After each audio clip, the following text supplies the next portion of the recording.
Welcome to the 49-Yard Dash podcast, the podcast on your San Francisco 49ers, hosted by myself, Stephen Ellis, and of course joined by my good friend and co-host, Josh LaFon.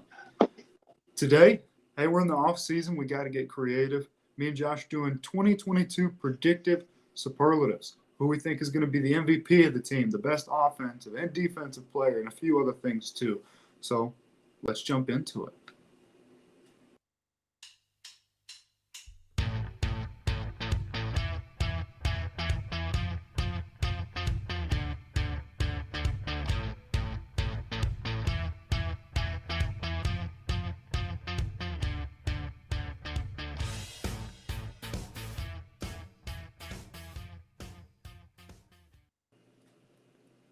Once again, we welcome you to the 49-Yard Dash podcast, a podcast on your San Francisco 49ers. So we got some interesting stuff to do and some pretty neat segments some new segments to do at the end too. So we're both looking forward to this. Josh, I was going to ask you real quick before we start. You know, recently you made a new Twitter account. You have it on the screen here, 49-Yard Dash. Sure. Josh, I was just Yep. curious. So Okay. far, how would you describe your Twitter experience that you've been able to, be a part of so far? Yeah, I hate it. The best advice I ever got, the best quote I ever got is not everybody deserves to have a voice. Not everybody needs to be heard from. And that's the truth. Free speech is a valuable part of the United States Constitution, as well as any, people. But not everybody needs to be heard from. So Yeah. keep your mouth shut if you have a worthless opinion. Nobody cares what you say. So just shut up and nobody cares. That's all I got, advice to give to our 12 average viewers or so. Yeah. Just nobody cares what your opinion is. Keep your mouth Yeah. shut and keep on moving. That is wise advice. And I must say, interesting that you mentioned a quote because I'll just, All little sneak peek. My Sure. segment at the end is all about quotes. So we'll get to God, that. dude, that just riles me up, man. And I tell you what, you've got me fired up about Twitter. My biggest problem with Twitter isn't Elon Musk purchasing it. I have no problem with that. I don't care about the Trump getting banned off of Twitter in the first place or any of this. My issue is nobody cares what you have to say. So don't retweet, don't like, don't quote, don't tweet. Just keep your mouth shut and keep on moving. And that being said, follow 49-Yard Dash Steve and 49-Yard Dash Josh on Twitter because we have worthless opinions that we also would like to offer, as well as screaming into the void. Yeah, I've actually been offering my opinion today on Twitter, but not on anything sports related today, just food. Wow. Really. Yeah. Food related. What was your food related opinions today, Steven? Okay. All right. I'll try not to go crazy on it, but go crazy on it, man. It's off season. Let's go crazy. He posts a picture of some French fries, just regular steak fries or whatever, and he says, ketchup isn't available. What are you putting on these? So pudding? I said, exactly. Pudding with the D or a T? T. All right, just making sure we're not going nuts here. So I said, well, first of all, I don't put anything on fries. I dip fries. I'm a dip guy. I'm not a drench guy. That's a logical conclusion. Thank you. Again, not every voice needs to be heard from, but yours is one we should hear and respect. Yeah. Also, I said, and ketchup isn't top 5 for me. So. You lost me. You need to shut your mouth. Ranch, honey mustard, Polynesian sauce from Chick-fil-A, barbecue, and regular salted. All better than ketchup. I'm not a ketchup guy at all. I don't like ketchup. Fine. Yeah, your ketchup is your inbred. What are we doing here? Ranch and honey mustard I get behind. Chick-fil-A sauce I get behind. Polynesian, what the heck is wrong with you? God almighty. You either haven't tried it or something's wrong with you. The thing that's wrong with me is I wasn't a captive of a North Korean concentration camp. And yes, I've tried it, and it sucks homeless rear end. It is what it is. You do what you got to do, man. But ketchup, ranch, honey mustard to be an instant top 3 for me.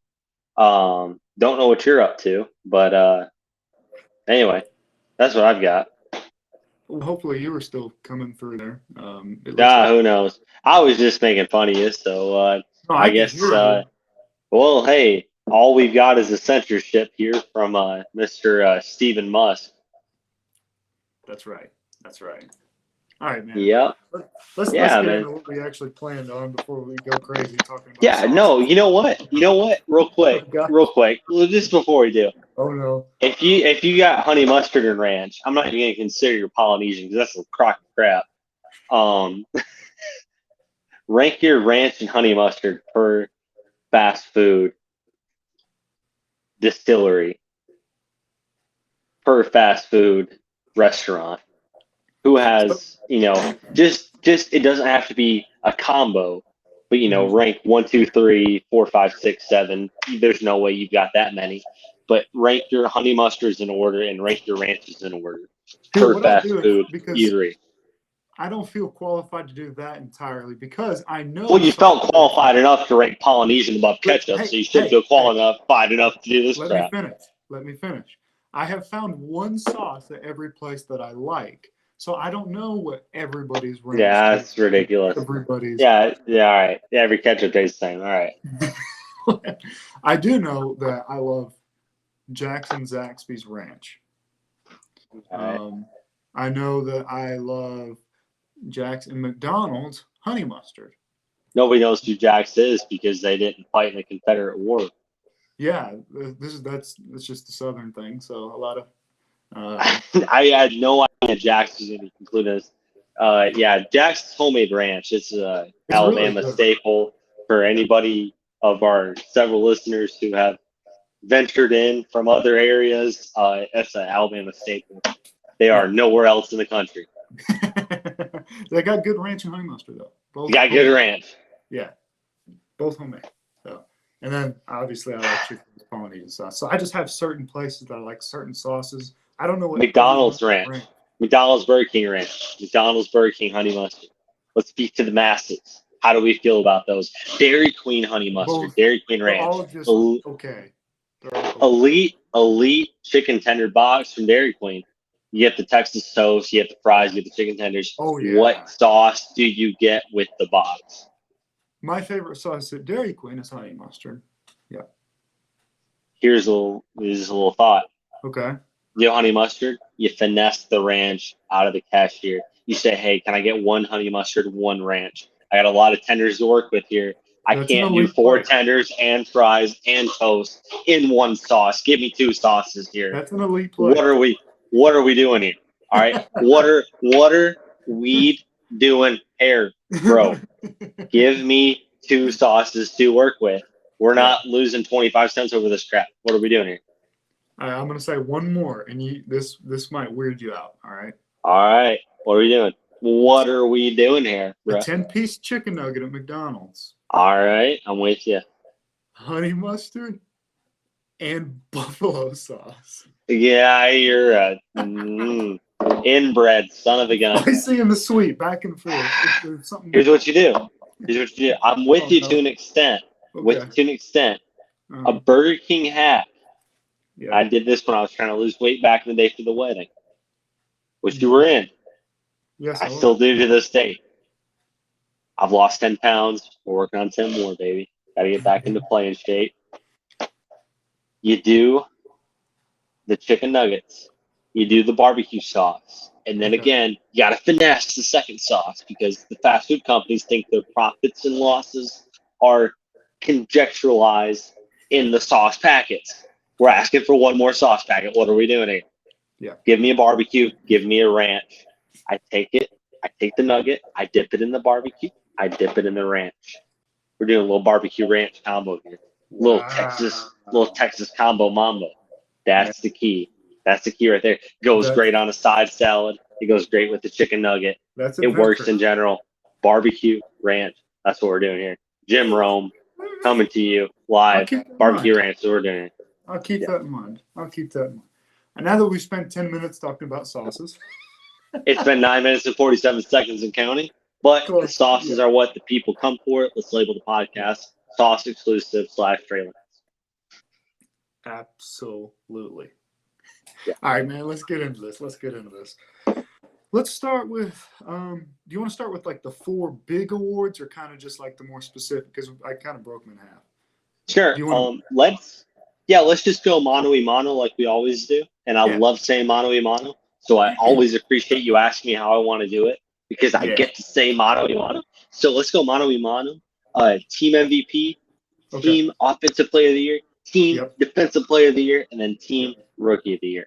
All right, let's Let, do it. You let's want me to all go right. first? No, I'll go first because Go I for actually know how to pick my sauces. Team MVP, George Kittle, 1,000 yards. it. Team Love it. MVP. Team I love MVP. it. Wide receiver. Love it. And can I expand because he's not a Polynesian guy because he doesn't know what Chick-fil-A is. He's from Iowa. George Kittle, a real American hero. Just going to be a bailout option for Trey Lance this year.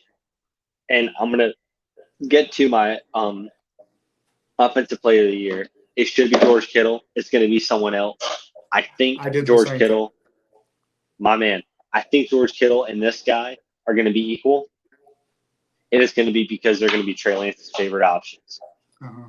George Kittle, 5-10 yards on each route, red zone threat, blocking extraordinaire. He's going to be racking up the yards. 1,000 yards isn't much to get. I did the math. I crunched the numbers. I checked with my sources. 58.27 yards a game over 17 games to get 1,000 yards in a season. So Yeah, it's not he's that got it. crazy to hit. He's got it, man. 1,000 yards, George Kittle, team MVP. Nice. I'm glad that you gave George Kittle a shout out. You know, he's in my top 2 favorite players in the league, especially on the 49ers specifically. My other top 2 guys who I have as the team MVP this year, he had 15 and a half sacks. He's going to get 18 this year. Nick Bosa, team MVP. And obviously, I didn't want to put repeat. So he won't be my defensive player of the year for the 49ers, even though he should be. I just wanted to put different names. But I think Nick Bosa was already a top 3 edge rusher. I think he's going to take even another step. I'm calling 18 sacks this year. Nick Bosa. Yeah, no, leave it to Steve to grab the low-hanging fruit like you would with this honey mustard sauce. My team, offensive player of the year, is not George Kittle because that's an easy grab to get. We just named him MVP. Let's give it to somebody else. Brandon Ayuk. Brandon Ayuk. Brandon I. 1,000 yards on the season, I think, as well. I'm projecting another Trey Lance favorite. He's out in Southern California. He's running amok. He cannot be contained. He is going to show up in a WWE wrestling ring near you. He's going to be a beast this year. We'll get to the reason why another wide receiver on this roster is not the offensive player of the year here in a minute. But Brandon Ayuk, 1,000 yards on this year as well. Going to be neck and neck with George Kittle as far as who my team MVP, offensive MVP is. Obviously, Trey Lance favorite. Awesome route runner. Awesome after the catch. Love Brandon Ayuk.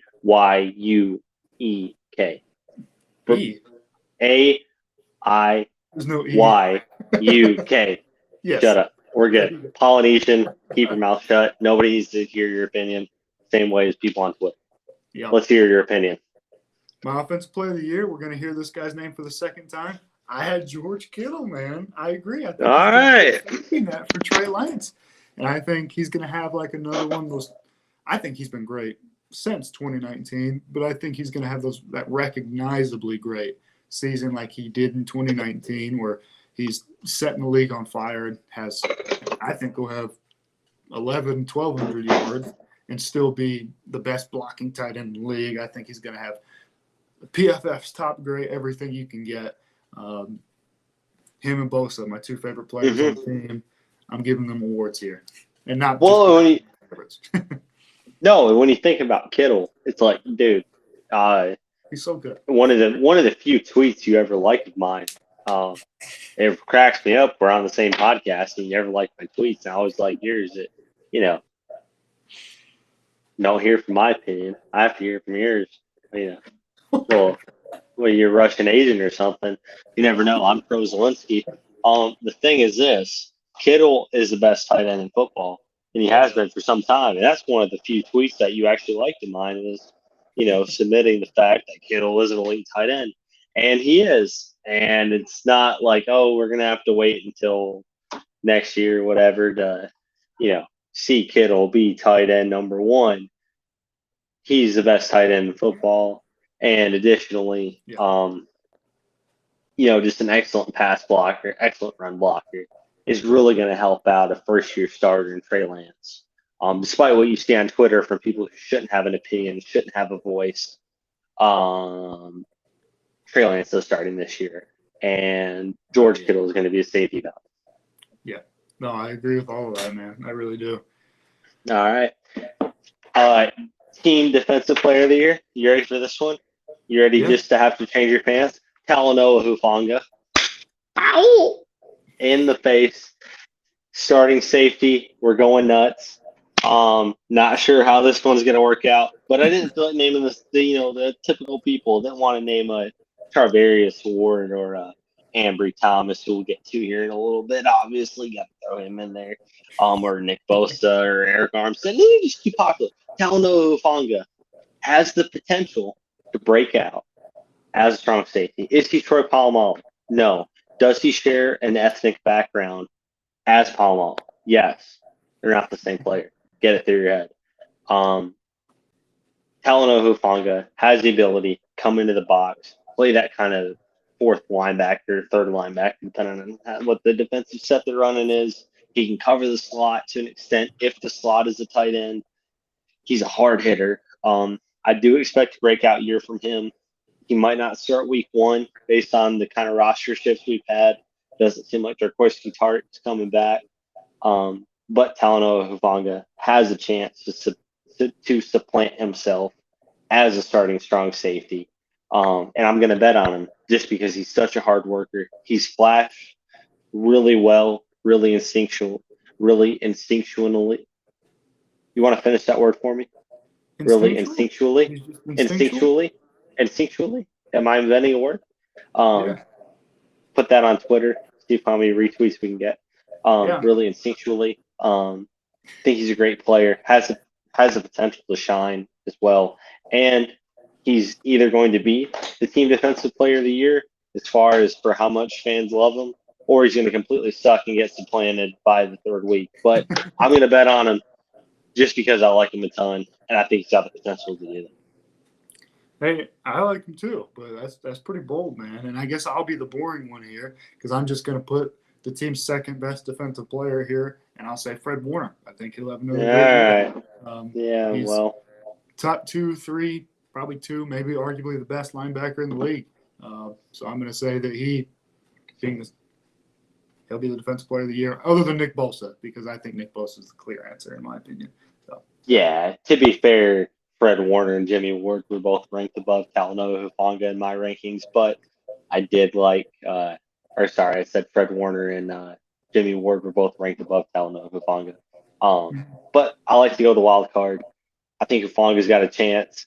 He's just got to step up to the potential he's shown. But yeah, Fred Warner's a great pick. He's especially this year too, when you think about the losses that they've, I wouldn't say suffered on defense, but losing some guys there in the defensive front. Fred Warner does have the chance, especially with young Drake Jackson probably starting opposite Nick Bosa, to be able to command that defensive unit and really show his prowess as the captain of the defense and getting everybody lined up, making the right plays, going rogue on some stuff. He's got that talent to do that. So that's a great pick, no doubt. Nice.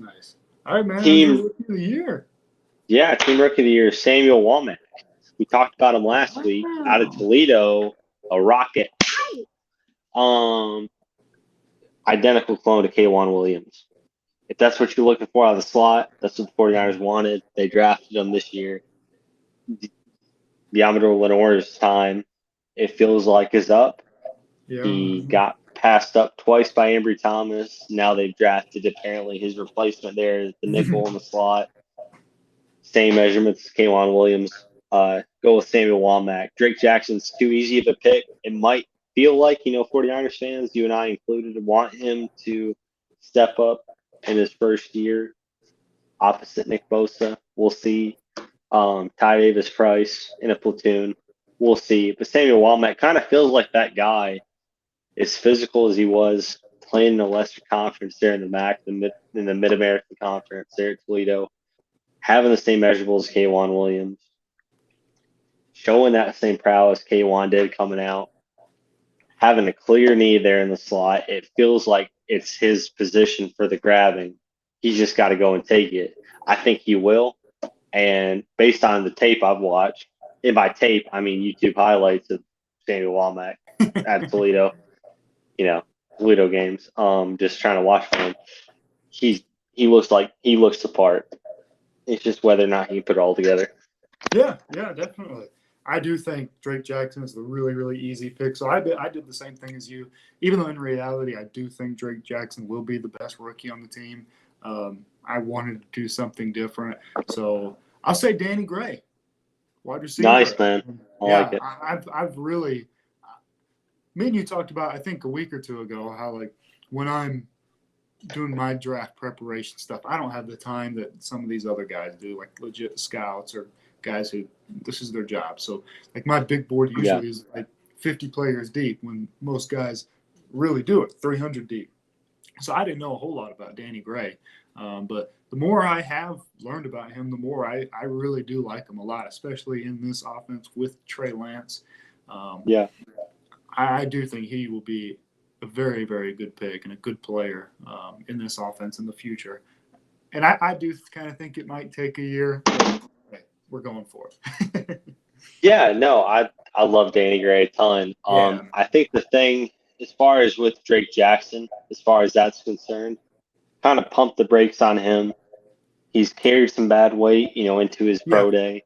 Yeah. He played pretty skinny there at USC. Mm-hmm. What weight is he going to settle at? Is a good weight? Is bad weight? Who knows? Kind of pump the brakes on him. I would think by the bye week, and of course the schedule is supposed to be released tomorrow, but we've had games leaking out all week as far as where they'll be at, who they're playing. Who knows? But I would think whenever the 49ers bye week is, the reason why the bye week is so important, you have a time to get back into conditioning. You have a week off for strength training, for conditioning, for tape watch, and then just kind of settle into your role and figure out what you're doing. It's kind of what Ambry did last year. He didn't really settle in until the bye week, which came late in the year. And then against the Bengals kind of performed. And then, of course, we know the rest is history. Same thing with Elijah Mitchell, kind of took a slow start to get going. I would expect the same with Drake Jackson. Don't expect him to come out, week one is the starter opposite Nick Bosa. He's going to be a rotational guy early by the bye week. If he's not hit, starter level at that point, maybe there's some cause for concern. But by that bye week, that's the critical moment where you should be looking for him to be already started by or starting after that week. Yeah, no, I agree. He's not just plug and play stud. Like you mentioned, his playing weight. At USC, the dude was playing at like 245, and he had no power moves. Even in his freshman year, he actually looked a little bit heavy and looked more powerful. But USC's coaching staff has been abysmal. So not going to get into that. Yeah. And then, at his pro day, he comes in. Yeah, that's right. And then he's 275. 30-pound difference. It's wild. Yeah. So, what is he going to settle on? Good weight, bad weight. Yeah. 255, 260 is what I would imagine they're probably shooting for. But we'll see. I don't think we've got great coaching, but I think there's a lot on the table tool-wise and just physically. He just has to access it, and I do think the 49ers coaching staff is a really good one to do that. So I do think, like you said, he's just a little raw, so it's going to take some time, but I think he'll end up being a really good player. Yeah, I agree. You want to move on to some other superlatives here? Yeah. As far as underrated. Yeah, go ahead. Sweet. Go ahead. My most underrated has been a guy that I've said is underrated for years. You probably see this coming from a mile away. Jimmy Ward, man. Jimmy Ward. I have said for years and years that I think give me another name in the league. And he still gets no respect whatsoever. So I had to throw in my guy, Jimmy Ward, in there. Yeah, no, I gave you Talanoa Hufanga and Samuel Womack. Well, let's go with the other starters. Elijah Mitchell, he might not be the team's leading rusher this year, but just what he showed last year, man, or I guess this season. I guess I always hate when people say that this season. You never know if it means the upcoming or I know, previous, right? but yeah. But just when you look at Elijah Mitchell and his track record, Debo did a lot for the offense, but Elijah Mitchell did do a ton as well. So just whether he hits a The thousand most this year, recent completed season. yeah, yeah, and whether he hits 1,000 yards this year or not, I know we kind of froze up there for a minute, but Yeah, just whether came he hits a through. 1,000 yards this year or not, who knows? Ah, that's all right. But whether he hits 1,000 yards or not, who knows? But just his prowess and his pass pro ability too does go unnoticed. I do love Elijah Mitchell a ton. He did kind of course, garner the fans' love and respect this past season as well. Um, I think he's going to do that this year. Of course, Ty Davis Price has the ability to do that as well. But Elijah Mitchell feels like as going to fly under the radar. You just added another third round running back in Ty Davis Price. You got Debo Mhm. potentially being back as well. Kyle Juszczyk, George Kittle. What are you going to do in the run game? Pass game out of the backfield. Feels like a guy who might slip past fans' minds, especially with Trey Sermon, another guy we haven't talked about. You Yeah. know, another guy who is in a prove it year already, being a third round pick. Hmm. Elijah Mitchell has the ability to put up some big stats and people just forget about. Yeah, no, that's definitely true. I think that's a great choice. Best player. Who do I think after the 2022 season will be recognized as the 49ers' best player? I'm here. Well, the same guy that I voted as MVP. I think Nick Bosa is going to have a year where we look at it afterwards and we think, yeah, he's the best player on the team. So that's what I'm predicting. Of course, I could see a Trent Williams again. A lot of people right now say Debo, but to me, um, I don't think Debo's the best player on the team. I think Bosa, Kittle, and Trent Williams would be above Debo for me. But I'm going to predict Nick Bosa takes another step and he's the best player on the team. Could we talk about Debo after this segment before you give Yeah, your surprise segment? All right. yeah. Because I like to touch on that too. Mm. Obviously, for the reasons you've mentioned. I've got Fred Warner as best player. Um, Ooh, it felt too easy to name him defensive player of the year. Probably yeah, should have went Jimmy Ward over Talanoa Hufanga, but let's just go nuts. But Fred Warner feels like a guy, especially this year. Nick Bosa is not really, I don't want to say captain material based on his personality, but Fred Warner just kind of carries that leadership mentality. yeah. That's Um, true. Yeah. and kind of quarterback of the defense, obviously being Mm-hmm. middle linebacker, that's exactly what he is. But it feels like, especially this year, with new additions in the backfield, new additions up front, it's going to be on Fred, how this defense is aligned and things. So I'm going to go with Fred Warner. He might not put up the most stats, but best player, most valuable to this team as well. I know we went with team defensive player of the year. I kind of went with that over stats, as far as with impact and Talanoa. I think he could do that. But with Fred Warner, especially this year, the best player on defense, it really feels like it's probably between Nick Bosa and Fred Warner, depending on kind of how it goes. Jimmy can do a ton. We all know that. But this year is going to come down to what can Nick Bosa do in the pass rush Yeah. and what can Fred Warner do as far as for commanding this defense. And I'll trust Fred 10 times out of 10. Mm-hmm. Yeah. No, that. Yeah, I totally agree. They're definitely the top two guys on defense. All right. Best addition. I feel like I'm being the boring one, but I feel like I have to pick Travarius Ward because I think he's probably going to be corner one. You added him. He was the big free agent signing.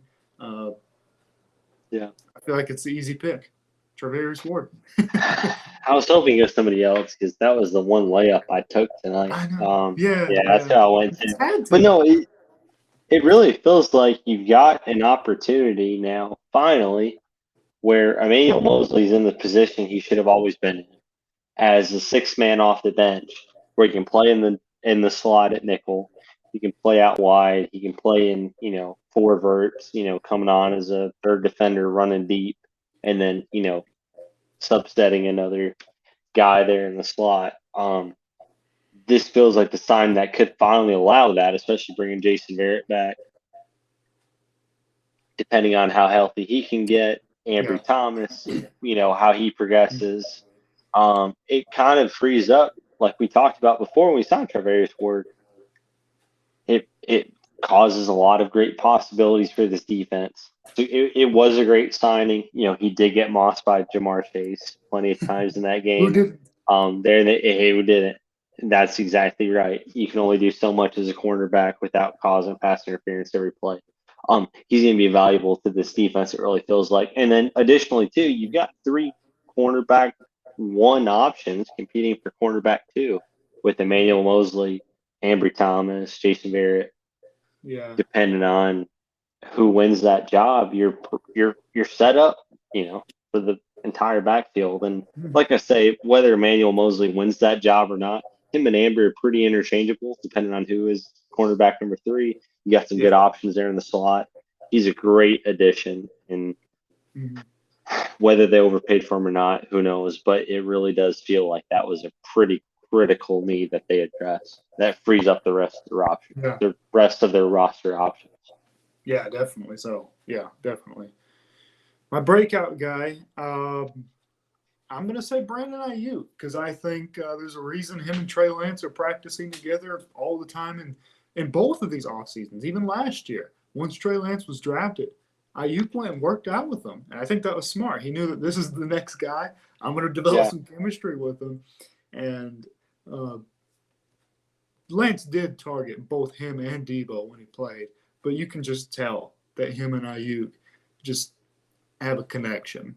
And I really do think we're going to see that translate onto the field, and Ayuk will have a career year. Yeah, no, I think that's a great pick. And too, like we talked about earlier, when I picked Ayuk as my offensive player of the year, him and Kittle kind of team MVP, team offensive player of the year, pretty interchangeable for me for all the reasons you mentioned. My breakout candidate, I'll go with Ambry Thomas, just because I think he's going to seize that job from Emmanuel Mosley as cornerback number 2 on this roster going into his second year. He's got all the potential in the world. You look at what he did there in the second half of the year, those last 5 or 6 games of the season. Got great ability to be arguably the best secondary tandem since the Legion of Boom there in Seattle. Him and Charvarius Ward have similar size, similar strength, similar ability. I feel like they're going to make a great combo. It just feels like Ambry's time to kind of take that leap over Emmanuel. Let Emmanuel kind of fall back into that 6-man role, coming off the bench on defense, and just kind of let Ambry shine. So I'll go with Ambry Thomas. Yeah, I really did consider Ambry, but I didn't put him because I thought he would be yours. So, I like legitimately, it was between him and Ayuk. I decided to go Ayuk because I wanted us to have different ones. So, yeah. Thank you, man. That's who I was between as well. So, yeah, thank you. Awesome. So, Debo. Yes, I forgot. Yeah, no, we'll just make this quick. I'll give my short opinion. It's going to be about 2 sentences long, aside from this one that I'm rambling on. I think the 49ers are going to overpay him. I don't think he's going to reach the same stats he did this past season. I do feel like in a few years we're going to look back, and not saying he's going to fall off the cliff or anything like that. I do believe he's a really high-end wide receiver and a really, really good player. But I do think we're going to look back and say, man, that 2021 season, Debo went off that year. Man, that was crazy, because I don't think he'll have it again. And I hope that he's not being paid like Devontae Adams and Tyreek Hill, because that's just, man, that can be a team killer and make it hard to do other things. And what it comes down to for me, when you think about wide receivers and Debo's, I'm not talking about what Debo can do. Get that he's special. But you just drafted running back in the 3rd round. So Debo should never get the ball in the backfield. He should resort back to being a wide receiver, which is not his strength. We were just pounding the table for Brandon Ayuk to be wide receiver number 1 coming into 2021. You and I talked about that, how we thought he'd be better than Debo this past year. And Looking at Juwan James. that wasn't an unorthodox opinion. Like Ayuk was more hyped, at least, like in fantasy drafts, he was going higher than Debo. He had a great year, and he showed Yeah. more promise as a route runner and Mhm. I hate to say ball catcher, but as a ball catcher. Yeah. Debo's just not a great wide receiver number one. He's not Stephon Diggs. Heck, I don't even think he's Michael Thomas. I just don't. I've never understood giving him $25 million a year. I would take AJ Brown over him any day of the week. I would take Devontae Adams over him any day of the week. I don't get the premise of giving Debo that much money. I just don't get it. He can only do so much as a wide receiver. He can only do so much to alleviate your backfield concerns. But you got 2 third-round picks, and then Elijah Mitchell, who's a breakout star, and then Kyle Juszczyk. What are we doing here? Yeah. You can only use him so much. I don't think he's obviously not a running back. He can only do so much as a wide receiver. Mm-hmm. I was kind of in the camp of trading him for number 10 overall. You know how I felt about that. I would almost rather allocate the money and the worth that he had to a different position of need than just spend it on him. Because personally, I would rather have Stephon Diggs, Terry McLaurin, even Michael Thomas over Debo as a pure wide receiver. Yeah, definitely as a pure one. And those guys that you named have been good for multiple years. And Debo's, well, really, really good for multiple years because Debo has been good, but like elite. He's only had one elite season. A lot of those guys have been doing it for years and years. Well, and it's evidence, not to cut you off, we were just talking about him last year, like I just mentioned a second ago. We were just talking about him not even being the wide receiver number 2, about that being a position of need. About Brandon Ayuk maybe being the clear wide receiver number 1. Yeah. So how did we go from him doing that, and now all of a sudden he gets carries out of the backfield and wins a game against the Cowboys in the playoffs to perennially, Reggie Miller? What are we doing? What are we doing here? It's no, yeah. If they pay him, oh well, I don't know, but it just wouldn't shock me if 2021 is by far his best year, and it wouldn't shock me if he had injury issues from now on. It's a risky move to me. But. So my biggest concern before we move on, I'd like to get yours as well. My biggest concern is they pay him, and it's not about paying him in the NFL. It's about guaranteed money. Yeah. They pay him $100 million over 4 years, $25 million a year, and it's $60 million guaranteed. That doesn't leave you with a ton of room to restructure. That's similar to a Christian McCaffrey contract with the Panthers, and they're kind of bloated by him. A dynamic player, a guy who you and I both love, but who the Panthers aren't going to be able to move off of no matter what stimulation you run. Mm-hmm. That feels like the same situation the 49ers are going to be in, where there's going to be needs on the roster over the next couple of years on the interior offensive line, on the interior defensive line. At wide receiver, you're going to have to play Brandon Ayuk at some point. Right. You're going to have to re-up some of these guys. Emmanuel Mosley's going to need a contract. Jimmy Ward's going to need an extension. You've just devoted, $60 million guaranteed to a guy that has only had one good year when it was out of necessity. And that's what scares me. Yeah. It wasn't out of design. It was out of necessity that he had this year. Yeah. No, I share all that thinking, man. It's scary to me. I guess time will tell them what they actually do. I don't know, but it is risky. All right, man. You ready for this segment of mine? Let's do it, man. And Sweet. For the viewers at home, Steve and I are giving each other a little surprise segment. I did it to him last week, so I have no idea what he's about to say. Yeah, neither of us know what's about to happen. All right. I'm going to call this 3 quotes and 1 lie. All right. I'm going to read to you 3 real quotes by football people, either players, coaches, GMs, whatever. I'm not going to tell you who. And then I'm going to read you 1 quote that I just made up. I made it up entirely. All You right. tell me which of these quotes I made up, Okay. and then afterwards I'll tell you who said each one. Okay. You ready? Before you start, Okay. before you start, if you use the one I told you about earlier today by Dennis Eckersley, that's when poking is poking, baby. I'm gonna be a little peeved. So. No, so, that's not in so, there. You don't have to so, worry. so let's see what you got. All right. Quote number 1. What does it take to be a great cornerback? I would say 10% luck, 15% skill. Wait. Oh, yeah. 20% skill, 15% concentrated power of will, 5% pleasure, 50% pain, 100% reason to remember the name. That's definitely a quote. That's definitely a quote. That's quote 1. That's definitely a quote. Quote 2. I have 2 weapons: my arms, my legs, and my brain.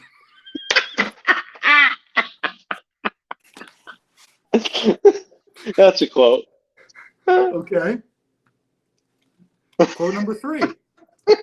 Nobody in football should be called a genius.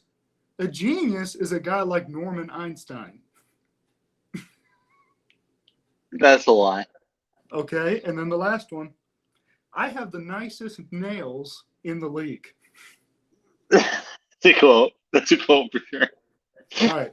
Think about it. Which one do you think? No, I did. Quote, lie, quote.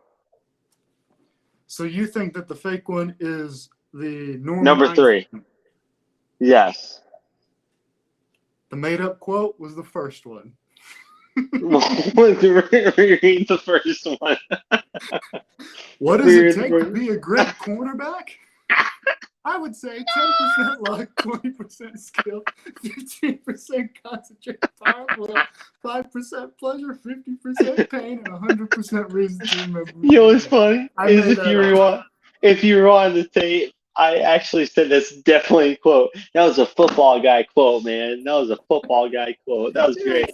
Yes. Yep. Dude, I have 2 weapons: my arms, my legs, and my brain. That was Mike Vick. Yeah. So reread the quotes and tell us who wrote them. So you said the first one. Yeah. And then who wrote the second one? You said that. That was Mike Vick. Yeah. Who wrote number 3? About the nails. The nails one was Richard Seymour. Reread it. I know who Rich Seymour is.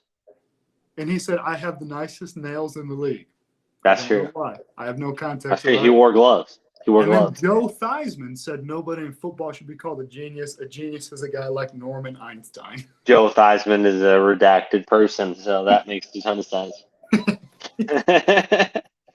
That's great, man. But That's I great. came up with the lyrics for that one, and I was like, yeah, this sounds like something some football guy would say. Dude, that was great. No, hey, and for once, we finally are ending the show under 45 minutes like we always shoot for. So that's great, man. That was a great segment. You got anything else? Or you mind if I kind of – all right, cool. Well, before I end with the back of the week, we'll talk about it. You know, if you made it this far, congratulations. DM us. We'll make you up a company softball jersey or 49-yard dash commemorative shirt. And at your expense, of course, we'll cover shipping and handling. It's a tax deduction. Don't at me. Next week, potentially, we'll be discussing uniform rankings. If we can't get our old buddy Lucas Andre Ellis here, don't look up a social security number. You will find it on Reddit. If we can't get him on, we'll be doing uniform rankings. If we do get him on, we'll be discussing division rankings. So you're going to get one of those over the next couple of weeks. You ready for the fact of the week? Yes, absolutely. All right, let's do it. So, are you familiar with the Crusades? Yes. Yeah. Richard the Lionheart, Robin Hood came from the Crusades. All these people. You familiar with the Crusades? Yeah. All right.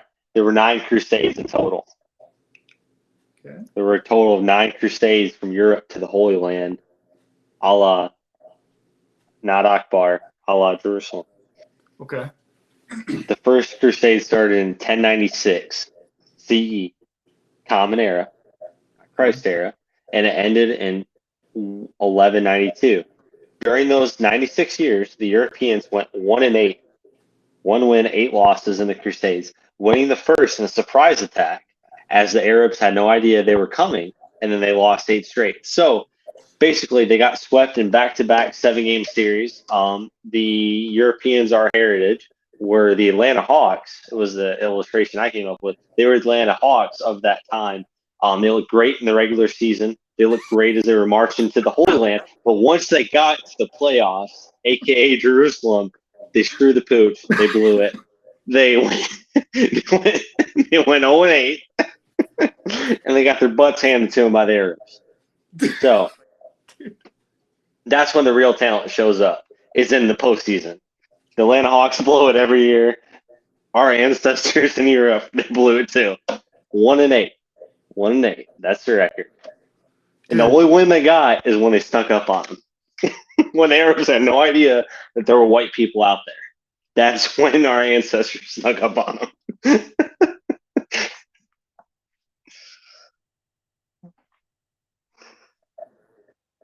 Hey, you there? Yeah. Right at the end Yeah, of the show. I can hear you. That's great. Yeah, what's your closer? When you were Yeah, saying, it is. All right. Who cares? Yeah. When Who cares? Talk about Arabs and whites. Who cares? Yeah. I thought you were going to mention Jerry West's finals record being 1-8 also. Oh, That's where my mind went. Yeah. No, that's great. Jerry West is great too. He should be criticized more than he already has, except for the Showtime series. The Atlanta Hawks suck too. So that's a great one as well. They beat the Cavs that one game when LeBron was there back in Cleveland in the second stint. So congrats to the Atlanta Hawks. Congrats to our ancestors for going 1-8. So true. How do you go 1-8? That's pretty rough. It takes months to find out that you're coming. Yeah. And they're like, hey, we're going to sneak up on you. We've got a bunch of whites. And we're going to take you out. And then they're like, nah, you're not. You know, they took Jerusalem once. No, like literally, the whites took Jerusalem once. Arabs took it back, and they're like, we ain't giving it back. You ain't going to get it back. 8 more times. 8 more times they tried. And even Richard the Lionheart came to peace terms with them like 4 times. Like, all right, we tried, but we're not gonna take it. So we'll come to peace terms with you. Well, that's what we can take away from all of this. From these 47.5 minutes, we can take away that the white people and Jerry West. Let's not say white. Let's not say white. European. Yeah, that's true. Awesome. Well, on that note, I guess we'll wrap this thing up, man. And like Josh said, if Luke comes on, we're going to do divisional predictions. If he doesn't, me and Josh decided we're going to do something fun and rank our favorite uniforms in sports. So either way, we got some good stuff coming. So until then, thank you for listening today. I'm Steven. That's Josh. Peace out, everybody. Catch you next time. This has been the 49-yard dash. I'm a crusader.